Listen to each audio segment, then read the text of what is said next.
Y ya estamos en directo.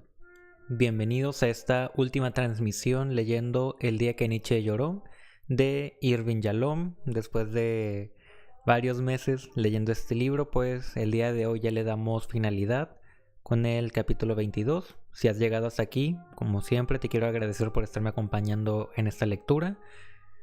Y pues nada, vamos a disfrutar juntos de este final. Capítulo 22. Max tenía razón. Había llegado la hora de dar por finalizado el tratamiento. Aún así, Joseph se sorprendió a sí mismo cuando aquel lunes por la mañana entró en la habitación número 13 y declaró que estaba curado. Nietzsche, que sentado en la cama estaba arreglándose el bigote, pareció sorprenderse todavía más. ¿Curado?, dijo, dejando caer el peine sobre la cama. ¿Lo dice en serio? ¿Cómo es posible? Parecía muy afligido cuando nos separamos el sábado. Me dejó preocupado. Pensé que quizá me había mostrado demasiado duro con usted, demasiado desafiante. Llegué a pensar que a lo mejor interrumpía nuestro plan de tratamiento. Pensé muchas cosas, pero jamás pensé que me diría que ya estaba curado. Sí, Friedrich, yo también estoy sorprendido. Ha sucedido de repente y ha sido el resultado directo de nuestra sesión de ayer. ¿Ayer? Pero si ayer fue domingo, no tuvimos sesión. Tuvimos sesión, Friedrich, solo que usted no estuvo allí. Es una larga historia. Cuénteme esa historia, Joseph. Cada detalle de esa historia. Quiero saberlo todo sobre su curación. Y de pronto Nietzsche se puso en pie. Bien, sentémonos donde lo hacemos siempre para conversar, dijo Breuer, ocupando su sitio acostumbrado. Hay tanto que contar. Pues empiece a partir del sábado por la tarde, dijo Nietzsche, después de nuestro paseo de Simmeringer Heide. Sí, aquel salvaje paseo al viento fue maravilloso y terrible. Usted tenía razón. Cuando regresamos al coche yo estaba desesperado. Me sentía como un yunque. Sus palabras eran como martillazos. Mucho después seguían martillando en mi mente, sobre todo una frase. ¿Cuál? Que la única manera de salvar mi matrimonio era renunciar a él. Una de sus afirmaciones más confusas. Cuanto más pensaba en ello, peor me sentía. En ese caso yo tendría que haber sido más claro, Joseph. Lo que quería decir es que una relación matrimonial ideal solo existe cuando no es necesaria para la supervivencia de los cónyuges. Al no ver ningún signo de comprensión en el rostro de Breuer, Nietzsche añadió: quería decir que, para poder tener una relación con otra persona, uno debe tener una relación consigo mismo. Si no somos capaces de abrazar nuestra propia soledad, utilizaremos al otro como escudo contra nuestra soledad. Solo cuando es posible vivir como el águila, sin público, se puede amar a otra persona. Solo entonces puede importarle a uno que la otra persona crezca. Por consiguiente, si uno no puede renunciar a un matrimonio, ese matrimonio está perdido. ¿Quiere decir entonces que el único modo de salvar un matrimonio es poder renunciar a él? Ahora está más claro. Breuer pensó un momento. Este axioma puede enseñar mucho a un soltero, pero es un dilema para el casado. ¿De qué puede servirme a mí? Es como reconstruir un barco en medio del mar. El sábado me sentí atormentado por la paradoja de tener que renunciar a mi matrimonio para poder salvarlo. Luego de repente tuve una inspiración. Nietzsche, cuya curiosidad se había avivado, se quitó las gafas y adelantó cuanto pudo su cuerpo. Un par de pulgadas más y se caerá de la silla, pensó Breuer. ¿Sabe algo del magnetismo animal? ¿El mesmerismo? Muy poco, respondió Nietzsche. Sé que Mesmer era un sinvergüenza, pero hace poco leí que varios médicos franceses de prestigio están utilizando el magnetismo para tratar distintos males. Y usted lo empleó en su tratamiento con Berta. Solo sé que es de un estado hipnótico en que el sujeto se vuelve muy sugestionable. Es más que eso, Friedrich. Es un estado en el que uno es capaz de vivir fenómenos alucinatorios de intensa vivencia. Mi inspiración fue que en un trance hipnótico yo pudiera aproximarme a la experiencia de renunciar a mi matrimonio, conservándolo en la vida real. Breuer procedió a contarle a Nietzsche todo lo que le había ocurrido, casi todo. Empezó describiendo la escena en la que había observado a Berta y al doctor Durkin en el jardín de Bellevue, aunque de pronto decidió mantener esa parte en secreto. En cambio, le contó el viaje a la clínica Bellevue y su repentina marcha. Nietzsche escuchaba, asintiendo con la cabeza cada vez más deprisa, la mirada atenta y concentrada. Cuando Breuer terminó su relato, permaneció en silencio, como si estuviera decepcionado. «Friedrich, ¿le faltan las palabras? Es la primera vez». Yo también estoy confundido, aunque hoy me siento bien. Me siento vivo, mejor de lo que me he sentido durante años. Me siento presente, aquí, con usted, en lugar de fingir que estoy aquí y en realidad estar pensando en Berta. Nietzsche seguía escuchando en silencio sin decir nada. Breuer continuó hablando. Friedrich, yo también me siento triste. No me gusta pensar que nuestras charlas han terminado. Usted sabe de mí más que nadie en el mundo y valoro la relación que nos une. Y también siento vergüenza. A pesar de mi mejoría, me siento avergonzado. Siento que, al utilizar la hipnosis, le he engañado. He corrido un riesgo libre de todo riesgo. Le debo de haber decepcionado. Nietzsche negó con un vigoroso movimiento de cabeza. No, de ninguna manera. Conozco sus valores, protestó Breuer. Sin duda piensa que no he ido bastante lejos. Más de una vez le he oído preguntar cuánta verdad puede resistir. Sé que es así como usted mide a una persona. Temo que mi respuesta sea no mucha. Ni siquiera mientras estuve en trance llegué lejos. Imaginé que le seguía hasta Italia, que llegaba tan lejos como usted quería que yo llegara, pero me faltó valor. Sin dejar de sacudir la cabeza, Nietzsche se inclinó hacia adelante, apoyó una mano en el brazo del sillón de Breuer y dijo: No, Joseph, ha llegado lejos, más lejos que la mayoría. Quizá hasta los límites de mi limitada capacidad, respondió Breuer. Usted siempre ha dicho que yo tenía que encontrar mi propio camino y no buscar el camino ni su camino. Quizá el trabajo, la sociedad y la familia son mi camino hacia una vida plena. Aún así, creo que no he llegado todo lo lejos que debería, que he optado por la comodidad, que no puedo mirar de frente al sol de la verdad igual que usted. Yo, a veces, querría encontrar la sombra. La voz de Nietzsche era triste y meditabunda. Sus profundos suspiros recordaron a Breuer que eran 2 pacientes los involucrados en un pacto terapéutico y que solo uno había recibido ayuda. Tal vez no sea demasiado tarde, pensó Breuer. Aunque yo ya esté curado, Friedrich, no quiero dejar de verle. Nietzsche sacudió la cabeza con un ademán lento y decidido. No, el tratamiento ha seguido su curso hasta el final. Ha llegado la hora. Sería egoísta terminar aquí, dijo Breuer. He recibido mucho y le he dado muy poco a cambio. Aunque apenas he tenido oportunidad de ayudarle, no ha cooperado usted ni siquiera con una migraña. El mejor regalo sería que me ayudara a entender su recuperación. Creo, respondió Breuer, que el factor más poderoso ha sido la identificación del enemigo apropiado. Solo cuando he comprendido que tenía que luchar contra el verdadero enemigo, o sea, el tiempo, el envejecimiento, la muerte, he llegado a entender que Matilde no es ni una adversaria ni una salvadora, sino solo una compañera de viaje que recorre el ciclo de la vida. De alguna manera, este paso sencillo ha hecho que aflorara todo el amor aprisionado que sentía por ella. Hoy, Friedrich, me gusta la idea de repetir mi vida eternamente. Por último, siento que puedo decir, sí, he elegido mi vida y he elegido bien. Sí, dijo Nietzsche animando a Breuer a que continuara. Veo que ha cambiado, pero quiero conocer el mecanismo, cómo ha ocurrido. Solo puedo decir que durante estos 2 últimos años me ha dado mucho miedo envejecer. Me daba mucho miedo el apetito del tiempo, como usted lo llamaba. Me defendía, pero a ciegas. Atacaba a mi mujer en lugar de atacar al verdadero enemigo y, por último, desesperado, busqué refugio en los brazos de alguien que no podía ayudarme. Breuer hizo una pausa y se rascó la cabeza antes de proseguir. No sé qué más puedo decir excepto que, gracias a usted, sé que el secreto para vivir bien consiste, en primer lugar, en desear lo que es necesario y después, en amar lo que se desea. Las palabras de Breuer afectaron a Nietzsche. Amor fati, ama tu destino. Es extraño, Joseph, pero pensamos lo mismo. Yo planeaba recurrir al amor fati en mi última sesión con usted. Le iba a enseñar a sobreponerse a la desesperación, transformando el ha sido así en así lo he querido. Pero usted se me ha adelantado, se ha fortalecido, tal vez haya madurado, pero... Hizo una pausa y mostró una súbita agitación. Esta Berta que invadió y poseyó su mente, que no le daba paz, no me ha dicho cómo ha conseguido erradicarla. No es importante, Friedrich. Más importante para mí es dejar de lamentar el pasado y... Usted ha dicho que quería darme algo, ¿no es así? Exclamó en un tono desesperado que alarmó a Breuer. Pues entonces, deme algo en concreto.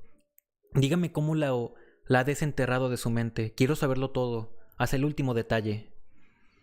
Breuer recordó que tan solo 2 semanas antes era él quien pedía a Nietzsche que le explicara qué pasos debía seguir, y que Nietzsche le había respondido que no existía un camino único, que cada persona tenía que encontrar su propia verdad. El sufrimiento de Nietzsche debía de ser terrible para que negara su propia enseñanza y esperara encontrar en la recuperación de Breuer el camino preciso para su propia curación. Un ruego que no tengo que satisfacer, pensó Breuer. Es mi deseo, de veras, Friedrich, dijo. Darle algo, pero lo que quiero es darle algo consistente. Detecto urgencia en su voz, pero oculta usted sus auténticos deseos. Confíe en mí por una vez. Dígame exactamente qué es lo que quiere. Si está en mi poder dárselo, se lo daré. Nietzsche se puso en pie de un brinco y estuvo caminando de un lado a otro de la estancia durante unos minutos.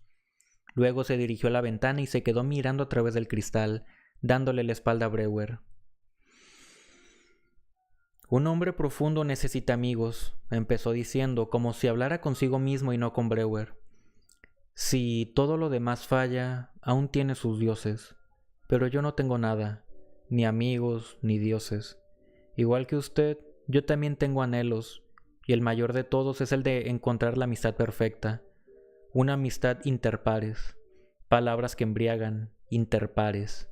Palabras que contienen tanto consuelo y esperanza para alguien como yo, que siempre ha estado solo, que siempre ha buscado, sin resultado, a una persona que le perteneciera. A veces me he desahogado en cartas que he escrito a mi hermana, a mis amigos, pero cuando me encuentro con alguien cara a cara, me siento avergonzado y huyo. ¿Cómo está haciendo ahora conmigo? Sí. ¿Quiere desahogar algo, Friedrich? Nietzsche, que seguía mirando por la ventana, negó con la cabeza. En las raras ocasiones en que he aliviado mi soledad y he tenido estallidos públicos de dolor, he acabado odiándome una hora después y me he vuelto un extraño para mí mismo, como si me hubiera apartado de mi verdadero ser. Tampoco he permitido que otras personas se desahogaran conmigo. Me negaba a caer en una deuda recíproca. Evitaba todo esto, hasta el día. Se volvió para mirar de frente a Breuer, que le estreché la mano y acepté nuestro extraño pacto. Usted es la primera persona con quien he llegado a desviarme de mi curso. Incluso con usted, al principio pensaba en la traición. ¿Y luego? Al principio me sentía avergonzado por usted. Nunca había escuchado revelaciones tan cándidas. Después me impacienté y adopté una actitud crítica. Por último volví a cambiar. Terminé admirando su valor y su sinceridad. Me emocionaba la confianza que usted depositaba en mí. Y hoy, ahora, siento una gran tristeza al pensar que vamos a separarnos. Anoche soñé con usted. Fue un sueño triste. ¿Qué soñó Friedrich? Nietzsche se apartó de la ventana, se sentó y miró a Breuer de frente. En el sueño me despierto aquí, en la clínica. Está oscuro y hace frío. Todos se han ido. Quiero encontrarle. Enciendo una lámpara y busco en todas las habitaciones, pero todas están vacías. Luego bajo a la sala donde veo algo extraño. No hay fuego en la chimenea, sino troncos que arden en el centro de la estancia. Alrededor del fuego hay 8 piedras altas, como si se estuvieran calentando. De repente siento una tristeza tremenda y me echo a llorar. Entonces me despierto. Un sueño extraño, dijo Breuer. ¿Se le ocurre alguna idea? Solo tengo una gran tristeza, un anhelo profundo. Nunca había llorado en un sueño. ¿Puede ayudarme? Breuer repitió en silencio la pregunta de Nietzsche. ¿Puede ayudarme? Era la pregunta que desde hacía tanto tiempo deseaba oír. 3 semanas antes, ¿habría podido imaginar que Nietzsche le pediría algo semejante? Ahora no podía desperdiciar aquella oportunidad. 8 piedras calentándose alrededor del fuego, replicó. Una imagen curiosa. Permítame decirle lo que se me ocurre. Recordará, por supuesto, aquella terrible migraña que sufrió en el Gasthaus de Herschlegel. Nietzsche asintió. Recuerdo la mayor parte de lo que ocurrió. El resto del tiempo no estuve presente. Hay algo que nunca le he dicho. Cuando usted estaba en coma, pronunció unas frases tristes. Una de ellas fue algo así como «no hay abertura». Nietzsche permaneció inexpresivo. «No hay abertura», ¿Qué querría decir con eso? Yo creo que quería decir que no había lugar para usted en ninguna amistad ni en ninguna sociedad. Creo, Friedrich, que usted quiere echar raíces pero tiene miedo de desearlo. Este debe ser un momento del año muy solitario para usted. Por estas fechas, muchos pacientes de este lugar vuelven a su casa para pasar la Navidad en familia. Quizá por eso las habitaciones están vacías en su sueño. Buscándome a mí, encuentro un fuego que calienta 8 piedras. Creo que sé lo que eso significa. Alrededor de mi chimenea hay 7 personas, mis 5 hijos, mi mujer y yo. ¿No podría ser usted la 8ª persona? Puede que el sueño sea un deseo de conquistar mi amistad y mi casa. Si es así, lo recibo con los brazos abiertos. Breuer se inclinó para apretar el brazo de Nietzsche. Venga conmigo a casa, Friedrich. Aunque mi desesperación se haya aliviado, no es necesario que nos separemos. Sea mi huésped durante la Navidad. Mejor aún, quédese todo el invierno. Será un placer. Por un instante, Nietzsche puso la mano en la de Breuer. Solo por un instante. Luego se levantó y se dirigió otra vez a la ventana. La lluvia, barrida por el viento del noreste, azotaba el cristal con violencia. Dio media vuelta. Gracias, amigo mío, por invitarme. Sin embargo, no puedo aceptar. ¿Pero por qué? Estoy convencido de que le beneficiará a Friedrich, y a mí también. Tengo una habitación vacía tan grande como esta, y una biblioteca en la que podré escribir. Nietzsche negó con la cabeza con suavidad, pero también con energía. Hace unos minutos, cuando usted ha dicho que había llegado a los límites de su capacidad, se refería al hecho de enfrentarse a la soledad. Yo también me enfrento a mis límites, los límites de mi capacidad de relacionarme. Aquí, con usted, incluso ahora, mientras hablamos frente a frente, alma con alma, choco con estos límites. Los límites pueden ampliarse, Friedrich, probémoslo. Nietzsche se paseó por la habitación. En cuanto digo, ya no puedo soportar la soledad, mi autoestima cae en picado, pues he traicionado lo mejor que hay en mí. El camino que me he trazado me exige resistir a los peligros que pueden apartarme de él. Pero Friedrich, estar en compañía de otra persona no es lo mismo que traicionarse a sí mismo. En una ocasión me dijo usted que tenía mucho que aprender sobre las relaciones con los demás. Pues permítame que le enseñe. Hay momentos en que es preciso estar atento y sospechar, pero hay otros en que uno tiene que bajar la guardia y permitir el contacto de otra persona. Breuer extendió el brazo hacia él. Venga, Friedrich, siéntese. Obediente, Nietzsche regresó a su asiento y, cerrando los ojos, respiró con fuerza varias veces. Luego los abrió y reanudó la conversación. El problema, Joseph, no es que usted pueda traicionarme, sino que yo le he estado traicionando, que no he sido honrado con usted, y ahora que usted me invita a su casa y crece nuestra intimidad, mi engaño me corroe. Ha llegado la hora de acabar con esto. Se han acabado los engaños entre nosotros. Deje que me desahogue. Escuche mi confesión, amigo mío.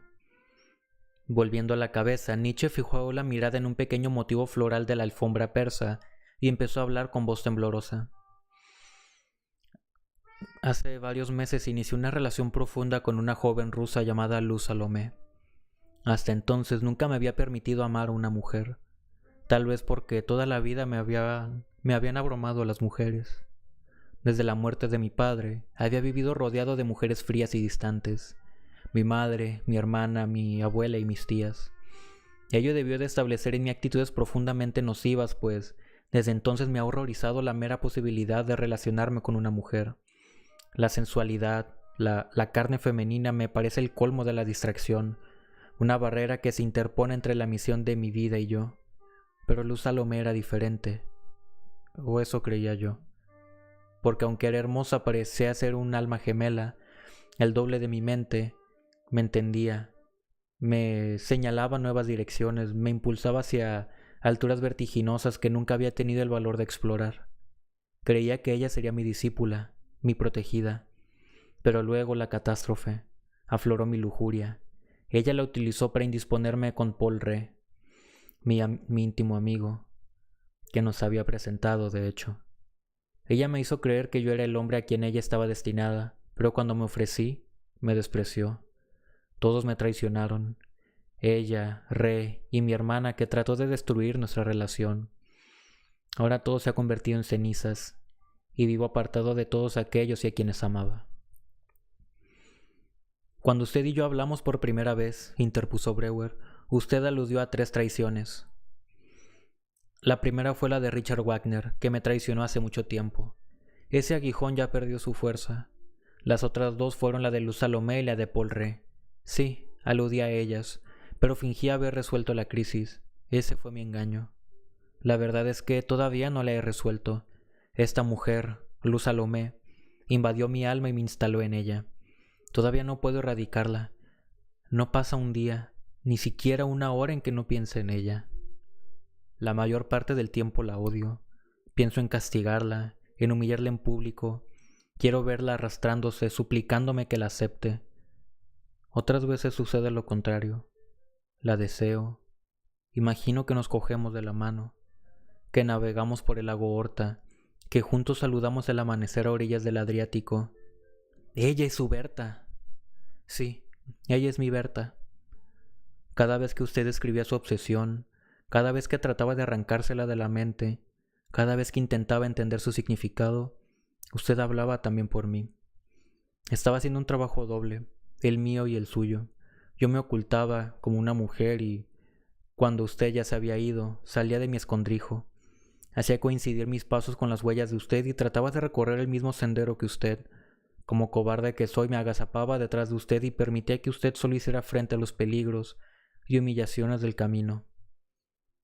Por las mejillas de Nietzsche corrían lágrimas que secaba con el pañuelo. En aquel momento levantó la cabeza y miró a Brewer de frente. Esta es mi confesión y mi vergüenza.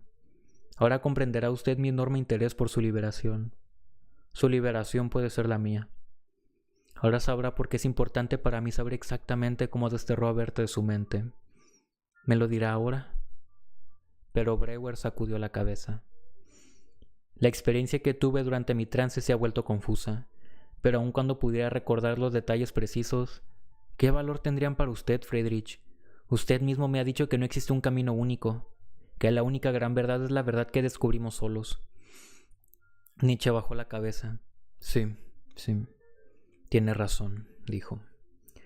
Brewer se aclaró la garganta. No puedo decirle lo que quiere oír, pero... Hizo una pausa. El corazón le latía con fuerza y rapidez. Ahora le tocaba a él sincerarse. Hay algo que tengo que decirle. Yo tampoco he sido honrado con usted. Y ha llegado la hora de que yo también confiese.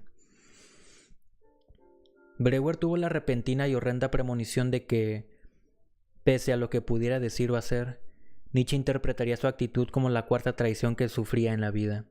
Sin embargo, era demasiado tarde para volverse atrás. Temo, Friedrich, que esta confesión puede costarme nuestra amistad. Ruego porque no sea así. Créame, por favor, que confieso impelido por la devoción, porque no puedo soportar la idea de que se entera a través de otra persona de lo que voy a contarle. No puedo soportar la idea de que se sienta traicionado por 4ª vez en su vida. El rostro de Nietzsche adoptó la gélida inmovilidad de una máscara mortuoria. Contuvo el aliento mientras Brewer iniciaba la confesión. En octubre, unas cuantas semanas antes de conocernos, pasé unas breves vacaciones con Matilde en Venecia, y un día encontré una extraña nota en el hotel. Metiendo la mano en el bolsillo de su chaqueta, Brewer entregó a Nietzsche la nota de Luz Salomé. Observó cómo se dilataban, incrédulos, los ojos de Nietzsche a medida que leía. 21 de octubre de 1882. Doctor Brewer, quisiera verle por un asunto muy urgente. El futuro de la filosofía alemana depende de ello. Le espero mañana a las 9 de la mañana en el Café Sorrento. Luz Salomé. Sosteniendo la nota en su mano temblorosa, Nietzsche dijo, tartamudeando, No entiendo. ¿Qué? Póngase cómodo, Friedrich, pues es una historia larga y tengo que contársela desde el principio. Durante los 20 minutos siguientes, Brewer refirió toda la historia. Las veces que había visto a Luz Salomé, el hecho de que éste estuviera enterada del tratamiento de Ana O a través de su hermano Genia, la petición de que ayudara a Nietzsche y la aceptación de Brewer. Se estará preguntando Friedrich si un médico habrá aceptado alguna vez una consulta tan extraña. De hecho, cuando recuerdo mi conversación con Luz Salomé, me resulta difícil creer que pudiera aceptar. Imagínese. Me estaba pidiendo que inventara un tratamiento para un mal sin precedentes clínicos y que lo aplicara de manera subrepticia a un paciente que no lo pedía. Pero no sé cómo me persuadió. De hecho, se consideraba socia en la empresa y en nuestro último encuentro me exigió un informe sobre el progreso de nuestro paciente. ¿Cómo?, dijo Nietzsche. ¿La ha visto hace poco? Apareció en mi consultorio, sin pedir hora, hace unos días, insistiendo en que le suministrara información acerca del progreso del tratamiento. Por supuesto no le informé de nada y se fue muy enfadada. Breuer continuó el relato, revelando todo lo que había percibido durante las conversaciones entre médico y filósofo, sus frustrados intentos de ayudar a Nietzsche, el hecho de saber que el segundo ocultaba su desesperación por la pérdida de Luz Salomé. Le contó también su plan básico, fingiendo que buscaba tratamiento para su propia desesperación.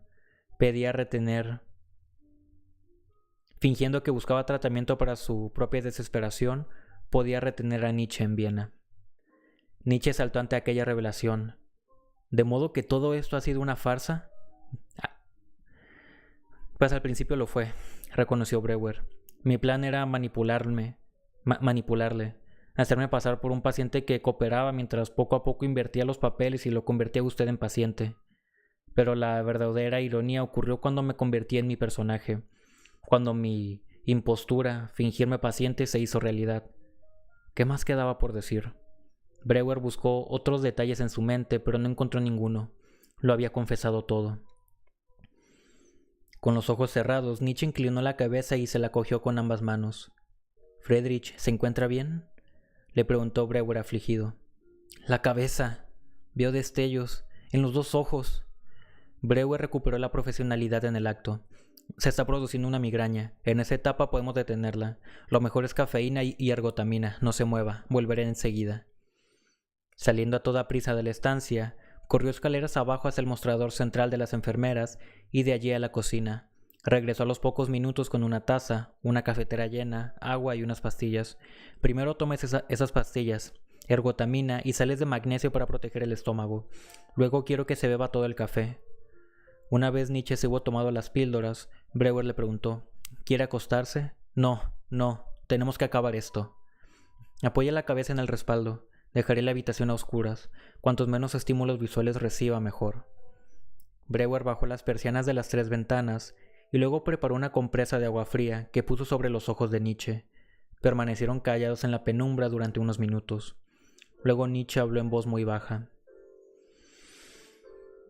Todo esto es muy artificial, Joseph. Esta relación nuestra es muy artificial, muy insincera, doblemente insincera. ¿Qué otra cosa podía hacer yo? Breuer hablaba con voz suave y lenta para no estimular la migraña. Quizá en el primer momento tendría que haberme negado a aceptar. Debería habérselo confesado antes, pero usted se habría marchado para siempre. No hubo respuesta. ¿No es así? Sí, habría cogido el primer tren que saliera de Viena. Pero usted me mintió. Me hizo promesas. Y he cumplido todas mis promesas, Friedrich. Prometió ocultar su nombre y lo he hecho. Y cuando Luz Salomé me preguntó por usted, en realidad sería más exacto decir que me exigió información, me negué a hablar. Ni siquiera le dije si le seguía viendo. Y también cumplí otra promesa, Friedrich. ¿Recuerda que le dije que cuando estaba en coma, usted pronunció unas frases? Nietzsche asintió. La otra frase que usted dijo fue, ayúdeme. La repitió una y otra vez. ¿Ayúdame? ¿Yo dije eso? Una y otra vez. Siga tomando café, Friedrich. Nietzsche había vaciado la taza. Breuer se la volvió a llenar. No recuerdo nada, ni ayúdame, ni esa otra frase. No hay abertura. No era yo quien hablaba. Pero esa voz, Friedrich, una parte de usted me hablaba y yo le prometí que le ayudaría. Y nunca he faltado a esa promesa. Beba más café. 4 tazas. Mientras Nietzsche se tomaba el café, Breuer acondicionaba la compresa sobre su frente. ¿Cómo está su cabeza? ¿Ve destellos? ¿Quiere que dejemos de hablar y así podrá descansar? Ya estoy mejor, mucho mejor, dijo Nietzsche con voz débil. No, yo no quiero que nos detengamos. Me causaría más agitación que hablar. Estoy acostumbrado a trabajar cuando me siento así, pero antes déjeme relajar los músculos de las sienes y el cuero cabelludo. Durante 3 o 4 minutos su respiración fue lenta y profunda. Al mismo tiempo iba contando en voz baja. Luego Nietzsche volvió a hablar.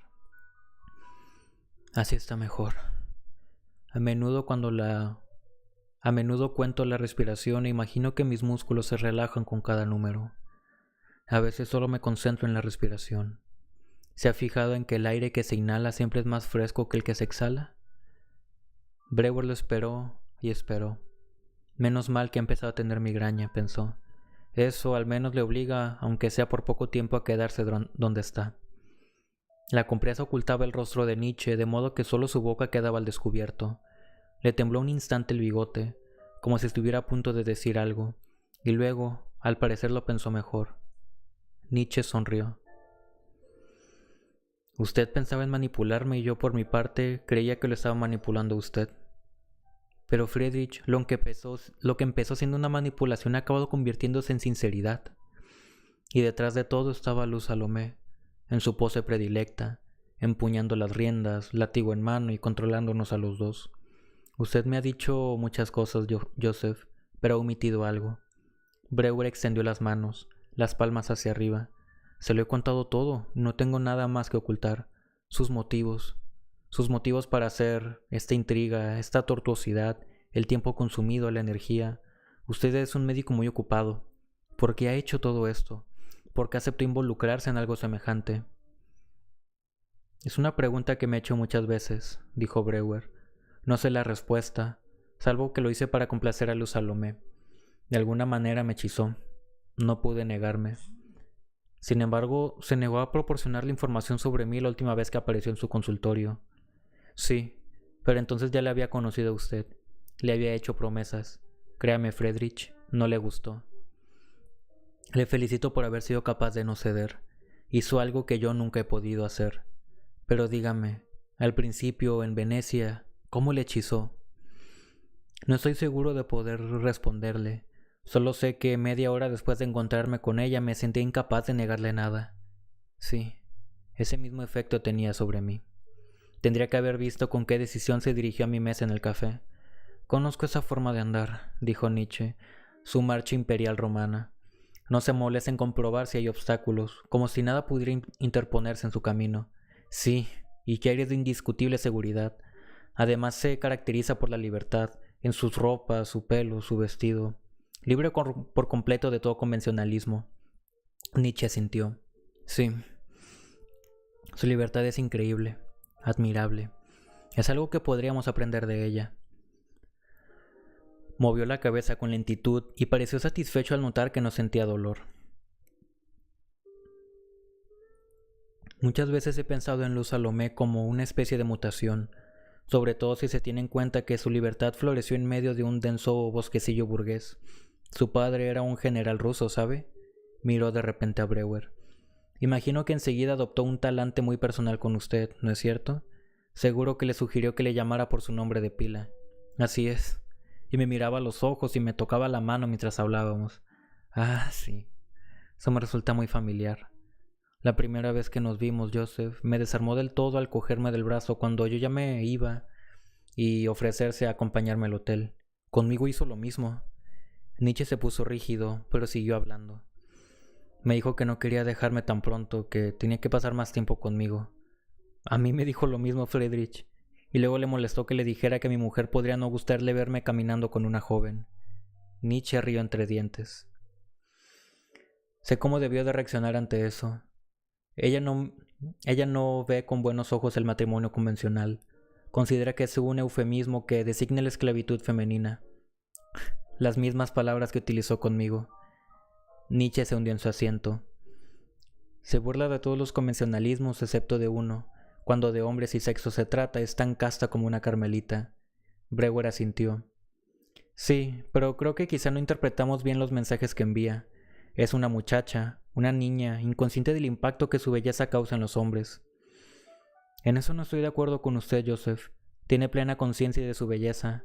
La emplea para dominar a un hombre, para apoderarse de él, y luego pasa al siguiente. Brewer continuó. Además, se burla de los convencionalismos de forma tan encantadora que uno no puede por menos de ser su cómplice. Me sorprendí a mí mismo aceptando leer una carta de Wagner que le había escrito a usted, pese a que yo sospechaba que ella no tenía derecho a poseerla. ¿Qué? ¿Una carta de Wagner? Nunca me he dado cuenta de que me faltara ninguna. Debió de cogerla durante su visita a Tautenberg. Es capaz de cualquier cosa. Incluso me enseñó algunas de sus cartas, Friedrich. Enseguida me convirtió en su confidente. Brewer supo que al decir esto encargaba el mayor riesgo de todos. Nietzsche se levantó de un brinco. La compresa fría cayó de sus ojos. ¿Le enseñó mis cartas? ¡Qué arpía! Por favor, Friedrich. Va a acabar provocando la migraña. Tome, bébase esta última taza de café y luego apoye la cabeza en el respaldo para que pueda colocarle de nuevo la compresa. Muy bien, doctor. En estos asuntos sigo su consejo, pero creo que el peligro ha pasado. Ya no tengo destellos. Su droga debe de haber surtido efecto. Nietzsche bebió de un trago el café tibio que quedaba. Ya está, ya me lo he acabado. Basta de café. Hoy he bebido más café que en 6 meses. Inclinando la cabeza, le entregó la compresa a Brewer. Ya no la necesito. El ataque ha desaparecido. Sorprendente. Sin su ayuda hubiera progresado y me habría infligido varios días de tormento. Es una pena, añadió mirando a Brewer de reojo, que no pueda llevármelo conmigo. Brewer asintió. Pero, ¿cómo se atrevió Lou a enseñarle mis cartas, Joseph? ¿Y cómo pudo usted leerlas? Brewer abrió la boca, pero Nietzsche levantó la mano para indicarle que permaneciera en silencio. No es necesario que conteste. Entiendo su posición. Incluso que se sintiera halagado por el hecho de que ella le hubiera elegido como su confidente. Yo tuve una reacción idéntica cuando ella me enseñó las cartas de amor de Rey y de Gilot, uno de sus maestros en Rusia, que también se enamoró de ella. Aún así, dijo Brewer, a usted debe de resultarle doloroso. Yo me sentiría desolado si me enterara de que Berta ha compartido nuestros momentos más íntimos con otro hombre. Sí, es doloroso. Sin embargo, resulta un buen remedio. Cuénteme todo lo demás de su reunión con Lou, no me esconda nada. Brewer entendió entonces por qué no había contado a Nietzsche la fantasía que había tenido al caer en trance y en la que había visto a Berta paseando con el Dr. Durkin.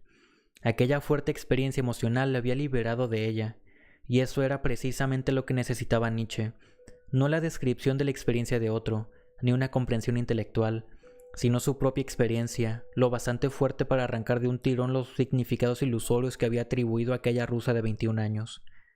Y qué experiencia más poderosa para Nietzsche que el que otro hombre contara que Luz Salomé le había hechizado con los mismos artificios que había utilizado para seducirlo a él. Para ello, Brewer había buscado en su memoria hasta el detalle más íntimo relacionado con ella. Había empezado reproduciendo ante Nietzsche las palabras de Luz Salomé, su afán de convertirse en su discípula y protegida, sus salamerías y su deseo de incluir a Brewer en su colección de cerebros privilegiados. Había descrito sus actos, sus pavoneos, su forma de girar la cabeza primero hacia un lado, luego hacia el otro, su sonrisa, su adorable aspecto, el movimiento de su lengua al humedecerse los labios, el roce de su mano al ponerla sobre la de él. A Nietzsche, que había escuchado a su interlocutor con la leonina cabeza apoyada en el respaldo y los ojos cerrados, le embargaba ahora la emoción.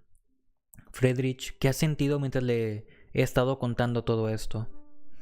Muchísimas cosas, Joseph. ¿Me las puedes describir? Pues que son tantas que no les encuentro sentido. No trate de buscarlo. Limítese a deshollinar. Nietzsche abrió los ojos y miró a Brewer como para asegurarse de que no habría más engaños ni falsedades. Hágalo, lo instó Brewer. Considérelo una orden de su médico. Conozco muy bien a alguien que padeció un mal parecido al suyo y que asegura que este método funcionó. Con vacilación, Nietzsche empezó a hablar. Mientras usted hablaba de Lou, he recordado mis propias experiencias con ella, mis propias impresiones, idénticas, extrañamente idénticas. Se comportó con usted igual que conmigo. Creo que ya no poseo esos momentos desgarradores, esos recuerdos sagrados. Abrió los ojos. Me cuesta dejar que hablen los pensamientos. Como que me pone incómodo.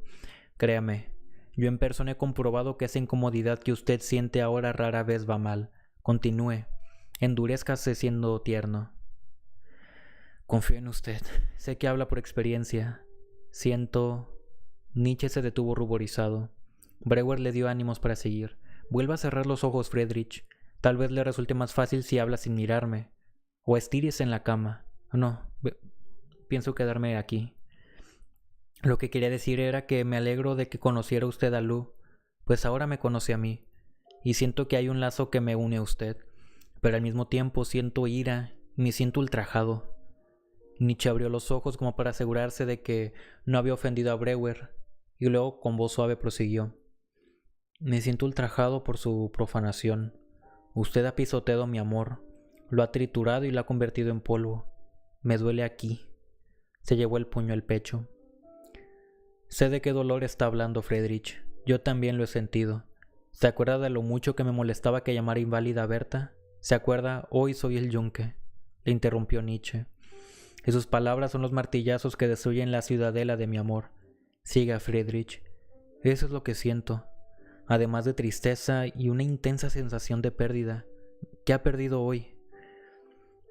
Todos esos dulces momentos íntimos con Luz se han evaporado. ¿Dónde está ahora el amor que ella y yo compartimos? Se ha perdido. Todo se ha convertido en polvo. Ahora sé que le he perdido para siempre. Pero Friedrich, la posesión debe preceder a la pérdida. Una vez, cerca del lago de Horta, el tono de Nietzsche se volvió más dulce aún, como si con ello quisiera impedir que sus palabras pisotearan sus delicados pensamientos. Ella y yo subimos hasta la cima del monte sacro para observar una dorada puesta de sol. Pasaron dos nubes luminosas del color del coral, que parecían dos rostros fundiéndose en uno. Nos tocamos con dulzura, nos besamos, compartimos un momento sagrado, el único momento sagrado que he conocido. ¿Volvieron a hablar de ese momento? Ella sabía que había existido ese momento. A menudo desde lejos le escribía cartas refiriéndome al crepúsculo de Horta, a la brisa de Horta, a las nubes de Horta. Pero, insistió Brewer, ¿habló ella alguna vez de Horta? ¿Para ella también fue un momento sagrado? Sabía lo que era Horta. Convencida de que yo tenía que saberlo todo sobre la relación que había mantenido con usted, Luz Salomé se esforzó por describirme cada uno de sus encuentros con todo lujo de detalles. No omitió nada. Según dijo, se explayó hablando de Lucerna, de Leipzig, de Roma, de Tautenberg. Ahora bien, Horta, se lo juro, solo lo mencionó de paso. No le causó ninguna impresión especial. Es más, Friedrich intentó recordar si alguna vez le había besado, pero me dijo que no recordaba haberlo hecho. Nietzsche guardó silencio. Se le llenaron los ojos de lágrima. Tenía la cabeza gacha. Brewer sabía que se comportaba con crueldad, pero también sabía que no serlo ahora habría significado ser más cruel todavía. Aquella era una oportunidad única y no se repetiría. Perdone las durezas de mis palabras, Friedrich, pero estoy siguiendo el consejo de un gran maestro que me dijo: ofrezca al amigo que sufre un lugar de descanso, pero que sea una cama dura o un catre de campaña. Ha entendido bien a su maestro, replicó Nietzsche, y la cama es dura. Permítame decirle hasta qué punto lo es.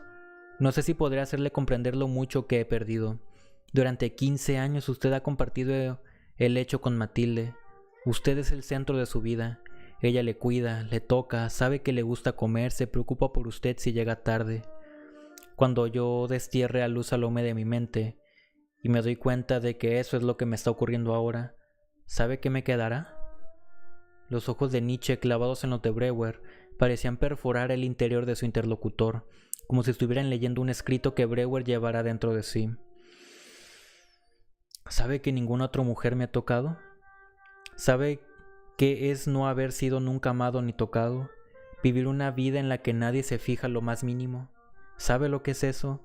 Me paso días y días sin decir ni una sola palabra a nadie, excepto quizá Guten Morgen y Guten Abend al dueño de mi Gasthaus. Sí, Joseph, usted ha hecho una interpretación correcta de la falta de abertura. No pertenezco a ninguna parte. No tengo casa, ni un círculo de amigos con quienes hablar a diario, ni un armario lleno de pertenencias, ni un hogar familiar. Ni siquiera tengo patria porque he renunciado a la ciudadanía alemana y nunca me quedo el tiempo suficiente en un lugar de Suiza para conseguir un pasaporte.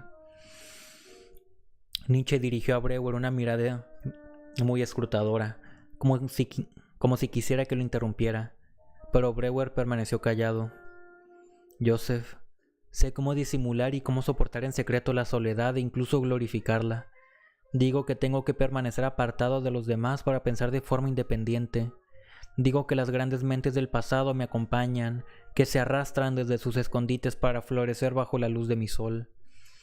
Desprecio el temor a la soledad.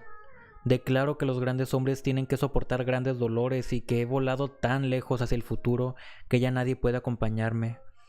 Proclamo que si me interpretan mal, me temen o me rechazan. Entonces mucho mejor, pues ello quiere decir que se me tiene en consideración. Digo que mi valor para soportar la soledad, lejos del rebaño, sin la ilusión de un proveedor divino, demuestra mi grandeza, pero una y otra vez me asalta el miedo. Vaciló un instante, pero siguió hablando. A pesar de mis bravatas, a pesar de mi convicción de que soy el filósofo póstumo, de que el mañana me pertenece, aun a pesar del eterno retorno, me acosa el pensamiento de morir solo. ¿Sabe lo que es saber que cuando muera pueden pasar días o semanas sin que se descubra mi cuerpo, antes de que el olor fétido atraiga a algún extraño? Intento consolarme. A veces, cuando me siento más solo, hablo conmigo mismo, no en voz demasiado alta porque temo mi propio eco vacío. La única persona en toda mi vida que llegó a llenar este vacío fue Luz Salomé.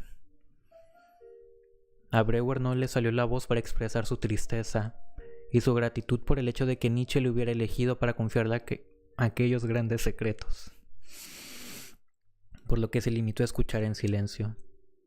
Dentro de él crecía la esperanza de poder llegar a ser el médico de la desesperación de Nietzsche. Y ahora, gracias a usted, decía Nietzsche, sé que Lu fue solo una ilusión. Cabeció y miró por la ventana. Es una medicina muy amarga, doctor. Pero Friedrich, para llegar a la verdad, los hombres de ciencia tenemos que renunciar a todas las ilusiones, ¿no es así? A la verdad, con mayúsculas, dijo Nietzsche. Olvidaba Joseph que a los hombres de ciencia nos falta aprender que la verdad también es una ilusión, aunque una ilusión sin la que no podemos sobrevivir, de modo que renunciaría a Luz Salomé por otra ilusión, todavía desconocida. Es duro saber que se ha ido, que no queda nada. ¿No queda nada de Luz Salomé? Nada bueno. La expresión de Nietzsche era de indignación. Piense en ella, le instó Breuer. Deje que aparezcan las imágenes. ¿Qué ve? Un ave de presa, un águila de garras ensangrentadas, una manada de lobos con Lu a la cabeza, acompañada por mi hermana y mi madre. ¿Garras ensangrentadas? Sin embargo, ella intentó ayudarlo. Piense, Friedrich, en todo el esfuerzo que ella hizo. Un viaje a Venecia, otro a Viena. No lo hizo por mí, replicó Nietzsche. Quizá lo hizo por ella misma, para expiar su culpa. A mí no me parece una persona agobiada por la culpa. Entonces quizá por el bien del arte. Ella valora el arte y valoraba mi obra, tanto la que ya he hecho como mi obra futura. Tiene buen ojo, he de reconocerlo. Es extraño. La conocí en abril hace casi 9 meses y ahora siento que se está gestando una gran obra. Mi hijo Zaratustra se mueve, se agita esperando nacer.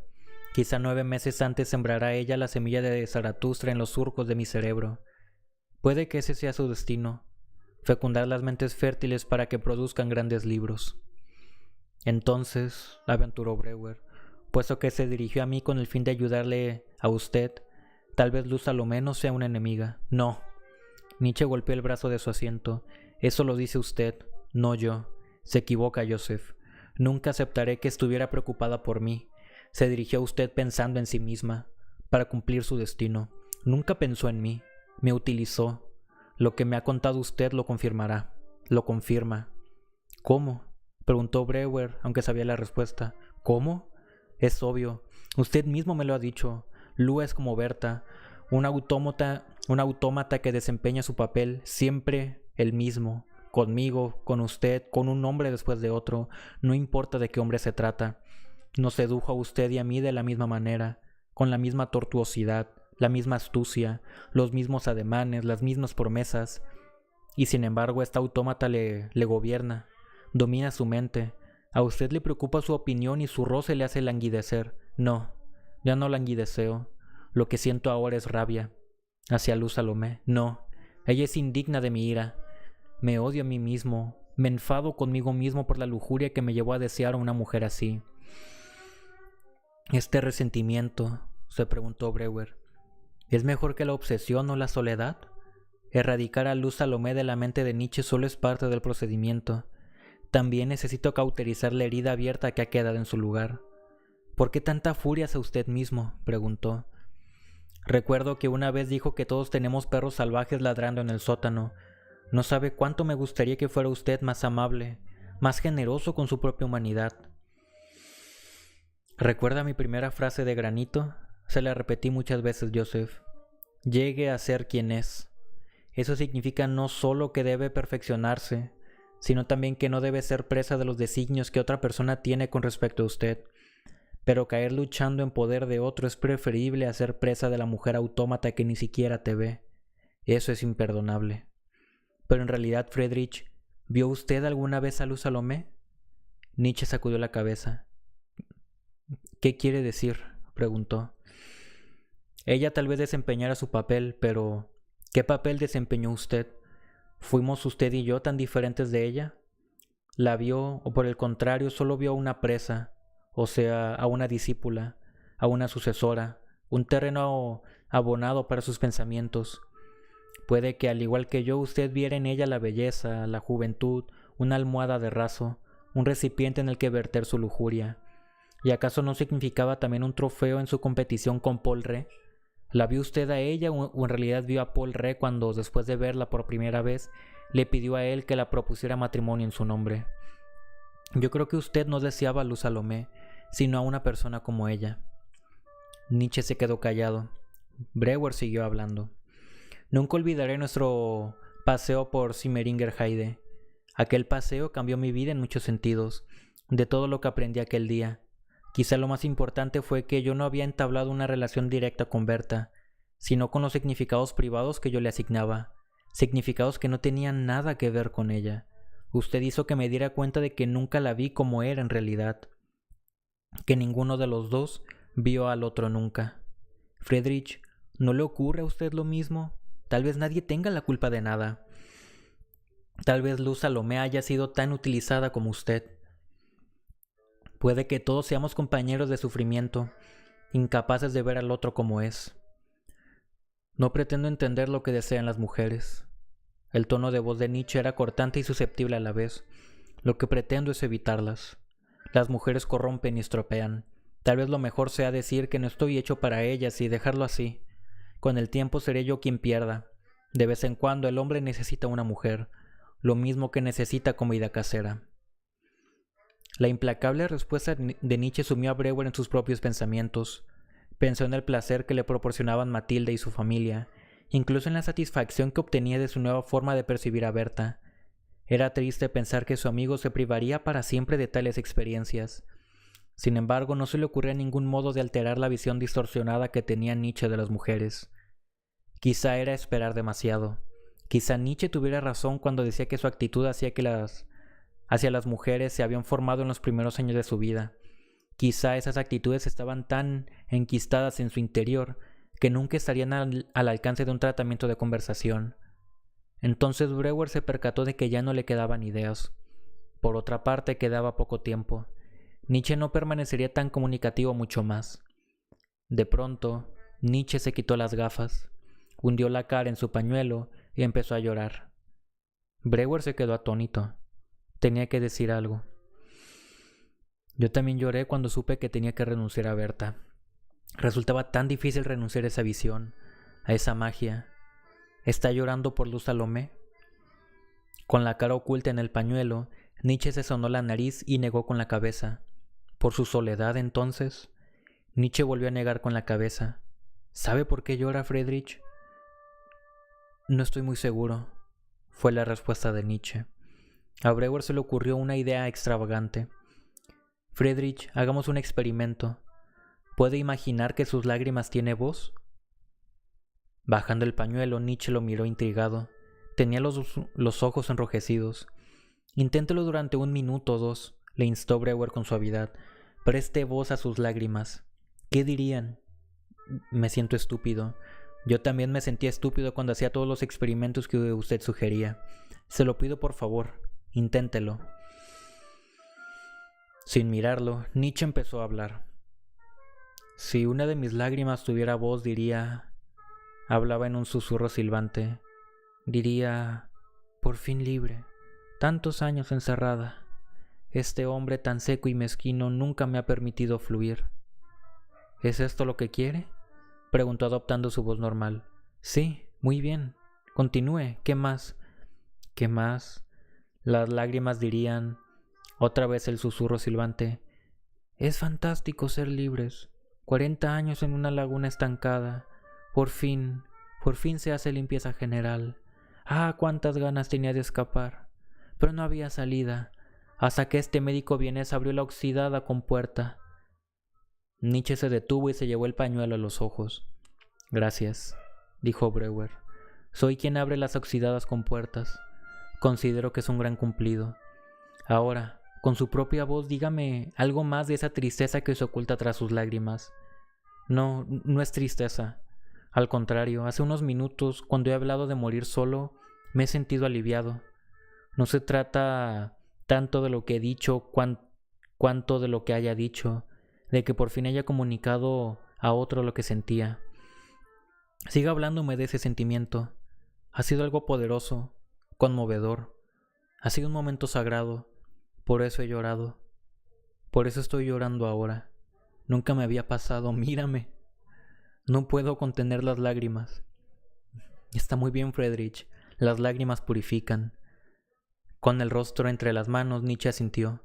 Es extraño, pero en el mismo momento en que por primera vez en mi vida revelo mi soledad en toda su profundidad, en toda su desesperación, en ese preciso momento, la soledad se esfuma. El momento en que le he dicho que nunca nadie me había tocado, ha sido el momento en que por primera vez he permitido que alguien me tocara. Un momento extraordinario, como si un enorme témpano de hielo interior se hubiera roto, de pronto en 1000 pedazos. Una paradoja, dijo Breuer. La soledad solo existe en soledad. Cuando se comparte se evapora. Nietzsche levantó la cabeza y con un movimiento lento de la mano se secó las lágrimas que todavía había en su rostro. Se pasó el peine por el bigote 5 o 6 veces y volvió a ponerse las gruesas gafas. Tras una breve pausa, habló. Y me queda otra confesión. Quizá, miró el reloj, la última. Cuando hoy ha entrado en mi habitación y me ha comunicado que se había curado Joseph, me he sentido muy abatido. Me sentía tan miserable, tan decepcionado porque ya no había razón alguna que explicara el que yo estuviera con usted, que su buena noticia no me ha hecho ilusión. Ese egoísmo es imperdonable. Imperdonable no, replicó Breuer. Usted mismo me enseñó que estamos compuestos de muchas partes y que cada una de ellas busca salir. Solo somos responsables del compromiso final, no de los descarriados impulsos de cada parte. Su presunto egoísmo es perdonable, precisamente porque yo le importo y ha decidido compartirlo conmigo. Mi último deseo antes de despedirnos, mi querido amigo, es que destierre de su léxico la palabra imperdonable. Los ojos de Nietzsche volvieron a llenarse de lágrimas y de nuevo buscó el pañuelo. ¿Por qué vuelve a llorar, Friedrich? Por la forma en que ha dicho mi querido amigo. Yo he usado la palabra amigo muchas veces, pero hasta este momento nunca ha sido solo mía. Siempre he soñado con una amistad en la que dos personas se unen en la búsqueda de un ideal superior, y he aquí que ahora, en este momento, esa amistad ha llegado. Usted y yo nos hemos unido con ese propósito. Cada uno ha participado en el proceso de autosuperación del otro. Yo soy su amigo, usted es mi amigo. Somos amigos. Somos amigos. Por un instante Nietzsche pareció casi alegre. Me gusta el sonido de esta frase, Joseph. Quiero pronunciarla una y otra vez. Entonces, Friedrich, acepte mi invitación y venga a mi casa. Recuerde el sueño. Su abertura está en mi chimenea. Al oír la invitación de Breuer, Nietzsche se puso rígido. Permaneció callado, sacudiendo la cabeza antes de contestar. Ese sueño me atormenta y me atrae a la vez. Soy como usted. Quiero calentarme alrededor del fuego de la chimenea, pero me atemoriza ceder ante la comodidad. Eso significaría abandonarme a mí mismo y abandonar mi misión. Para mí sería una especie de muerte. Tal vez eso explique el símbolo de la piedra inerte calentándose sola. Se puso en pie, anduvo unos pasos y se detuvo detrás de su silla. No, amigo mío, mi destino es buscar la verdad en el lado de la soledad. Mi hijo, Zaratustra, rebosará sabiduría, pero su única compañera será un águila. Será el hombre más solitario del mundo. Nietzsche volvió a consultar su reloj. Conozco muy bien su horario, Joseph. Me doy cuenta de que sus otros pacientes le están aguardando. No puedo retenerlo por más tiempo. Cada uno de nosotros debe seguir su camino. Brewer sacudió la cabeza. Me abruma que tengamos que separarnos. Es injusto. Usted ha hecho tanto por mí y ha recibido tan poco a cambio. Tal vez la imagen de Lu haya perdido su poder sobre usted. Tal vez no. El tiempo lo dirá. Pero me parece que podemos hacer muchas más cosas. No subestime lo que me ha dado Joseph. No subestime el valor de la amistad. El valor que tiene el hecho de que ahora yo sepa que no soy un monstruo. El hecho de que sepa que soy capaz de tocar y aceptar que me toquen. Antes abrazaba solo a medias mi concepto de amor fati. Me había adiestrado, mejor dicho, me había resignado a amar mi destino. Pero ahora, gracias a usted, gracias a su casa abierta, me doy cuenta de que tengo elección. Siempre estaré solo, pero qué diferencia maravillosa poder elegirlo. Amor fati, elegir nuestro destino, amar nuestro destino. Brewer se puso en pie y echó a andar hacia Nietzsche, sorteando la silla que había entre ambos. Durante un momento Nietzsche pareció asustarse, pero al acercarse a Brewer con los brazos extendidos, también él abrió los brazos. El 18 de diciembre de 1882, al mediodía, Joseph Brewer regresó a su consultorio con Frau Becker y los pacientes que le esperaban. Más tarde comió con su mujer, sus hijos, sus padres políticos, el joven Freud, Max y la familia de este. Después de comer, durmió la siesta y soñó con el ajedrez y la reina se comían un peón. Continuó el cómodo ejercicio de la medicina durante 30 años, pero nunca volvió a recurrir al tratamiento coloquial. Aquella misma tarde, el 18 de diciembre de 1882, el paciente de la habitación número 13 de la clínica Lawson, Eckhard Müller, se desplazó en coche a la estación, donde cogió un tren que le condujo, solo, al sur, a Italia, al sol cálido, al aire inmóvil y a una cita sincera con un profeta persa llamado Zaratustra. Y este es el final de El día que Nietzsche lloró, del autor Irving Yalom. Si llegaste hasta el final de este libro, hasta el final de este video, nuevamente muchas gracias por acompañarme. Fue un largo camino, pero creo que un camino bastante satisfactorio. Si te gustó la lectura, te invito a que le des like, a que te suscribas para que no te pierdas las narraciones que vienen por delante. Y como siempre, pues a consumir la obra original. Yo sé que hay palabras que no pronuncié bien, así que muy probablemente puedas disfrutar más de la lectura con tu propia voz. Pero pues nada, nos estemos viendo en otro directo. Adiós.